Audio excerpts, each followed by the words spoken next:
Assalamualaikum, salam sejahtera untuk kita semua. Om Swastiastu, Namo Buddhaya, salam kebajikan. Yang terhormat Pak Yakut Holil Kuomas, Menteri Agama Republik Indonesia. Yang terhormat Pak Nadiem Makarim, Menteri Pendidikan, Kebudayaan, Riset dan Teknologi Republik Indonesia.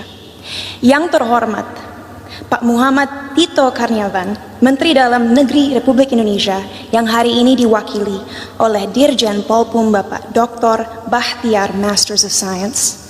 Yang terhormat Pak Muhammad Ali Ramdhani, Dirjen Pendidikan Islam. Dan yang terhormat Pak Yandri Susanto, Ketua Komisi 8 DPR RI. Yang terhormat semua tamu yang saya banggakan. Sungguh sebuah kehormatan bagi saya diundang malam ini untuk mewakili generasi muda Indonesia dalam mengekspresikan opini kami mengenai moderasi beragama. Jujur saya tidak tahu kenapa saya yang diundang malam ini untuk hadir di sini, tapi saya harap pidato yang saya buat tadi malam bisa menggerakkan hati para hadirin hari ini. Sebagai generasi Z dan milenial, kamilah generasi yang akan bertanggung jawab dalam beberapa tahun ke depan atas arah yang akan diambil negara ini untuk menjadi negara yang lebih maju, modern, sejahtera, dan tentunya terkemuka di mata dunia. Thank you. Tapi nilai-nilai apa saja yang harus kita terapkan kepada masyarakat Indonesia agar mimpi-mimpi ini bisa terrealisasi? Pada saat ini, kita dalam situasi sulit, di mana adanya polarisasi dalam opini masyarakat. Terlihat jelas bahwa adanya ketidaksepakatan tentang apa yang dibutuhkan negara ini agar bisa benar-benar menjadi kesatuan yang kuat. Dalam satu sisi, generasi muda sekarang mempunyai keinginan besar untuk mempromosikan budaya dan identitas bangsa. Kami percaya akan pentingnya untuk negara-negara di luar sana melihat potensi, keunikan, dan kehebatan negara ini. Tapi di sisi lain, sampai detik ini, kita semua masih sering berkelahi dan menjatuhkan satu sama lain hanya karena perbedaan ras, suku, dan terutama agama. Bagi saya pribadi, hal tersebut sungguh ironis. Karena bukankah pasal 1 dari Undang-Undang PNPS mengatakan bahwa adanya 6 agama utama di negara ini? Bukankah moto negara ini Bhinneka Tunggal Ika, yaitu berbeda tapi satu? Tapi mengapa walaupun dengan fondasi negara yang begitu memeluk perbedaan dan toleransi, tetap saja masih ada konflik? Apa yang membuat agama mampu membuat kita melupakan inti dari identitas bangsa ini? Sebagai lulusan psikologi dan sastra Jerman, saya dari dulu memiliki kuriositas terhadap cara berpikir manusia. Oleh karena itu, pengetahuan tersebut saya perdalam dengan mempelajari filosofi. Sampai detik ini, saya tidak akan pernah lupa akan apa yang dikatakan oleh salah satu filsafat paling berpengaruh sepanjang masa, yaitu René Descartes. Ia mengatakan, manusia adalah makhluk yang finite atau terbatas, sedangkan Tuhan adalah sosok yang infinite atau tidak terbatas. Oleh karena itu, bagaimana kita sebagai makhluk yang terbatas merasa mempunyai kemampuan untuk mengerti sesuatu yang jauh di luar kapasitas kita?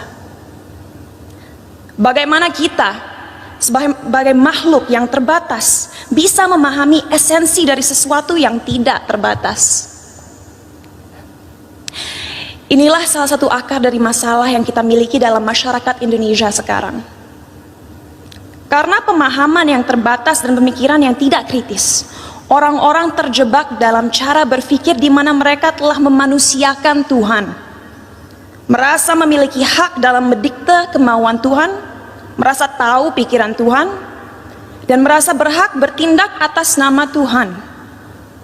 Inilah yang akhirnya seringkali berubah menjadi sifat radikal. Dalam perbincangan saya beberapa waktu lalu dengan Habib Hussein Jafar, kami berdua sepakat bahwa bahaya yang masyarakat kita alami sekarang adalah mengatasnamakan Tuhan untuk kepentingan pribadi. Menyesatkan generasi penerus bangsa dengan prinsip hidup yang sebenarnya tidak ada dalam Holy Scriptures atau kitab suci agama. Kenapa bisa seperti itu? Karena kita kurang membimbing dan memberikan masyarakat tools yang dibutuhkan agar bisa memahami sebuah ajaran dengan akal kritis. Sehingga mereka menjadi tersesat dalam cara berpikir mereka dan lupa akan pentingnya menyeimbangi segala ilmu yang dipelajari dan dimiliki dengan nilai-nilai yang ada dalam budaya, sains, ataupun aliran pemikiran lainnya. Saat saya masih bersekolah dulu, saya ingat sekali diharuskan untuk membaca kitab suci berbagai agama dari segi literatur dan juga filosofi. Sehingga saya diberikan kesempatan untuk bisa memahami keindahan setiap agama dan sadar bahwa pada akhirnya fungsi terbesar agama adalah satu, yaitu untuk membimbing kompas moral manusia, untuk mengingatkan manusia bahwa kita harus memperlakukan satu sama lain dengan hormat, bahwa kita harus bersyukur, dan bahwa kita semua harus sadar bahwa waktu kita di dunia ini hanyalah singkat dan terbatas.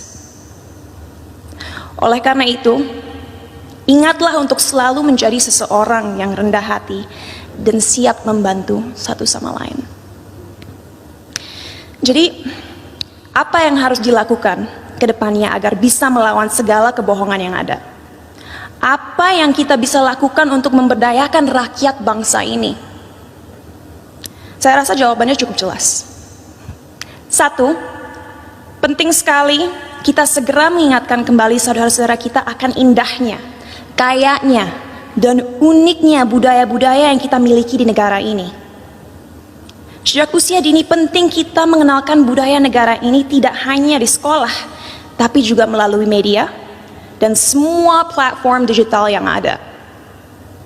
Sebuah hal yang krusial untuk disadari bagi generasi muda akan relevannya budaya kita di dunia yang semakin modern. Our culture is cool, not old school. Kedua, ajaran agama yang ada dalam sistem pendidikan harus adil dalam merepresentasikan agama-agama yang ada di negara ini. Agar orang-orang bisa mengerti sejak usia muda bahwa semua agama itu mengajarkan kebaikan dan tidak seharusnya kita melecehkan dan menyakiti satu sama lain hanya karena sebuah perbedaan.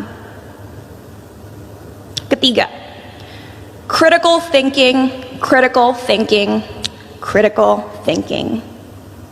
Ajarkanlah adik-adik kita untuk membaca dan mempelajari segala sesuatu dari berbagai sudut pandang. Biarkanlah mereka bertanya. Tumbuhkanlah rasa ingin tahu mereka sehingga mereka tidak mudah dipengaruhi dan dijajah pikirannya. Dan terakhir, gunakanlah teknologi yang semakin canggih sebagai alat yang dapat terus menyebarkan nilai-nilai toleransi, agar negara ini bisa kembali menjadi Indonesia sejati.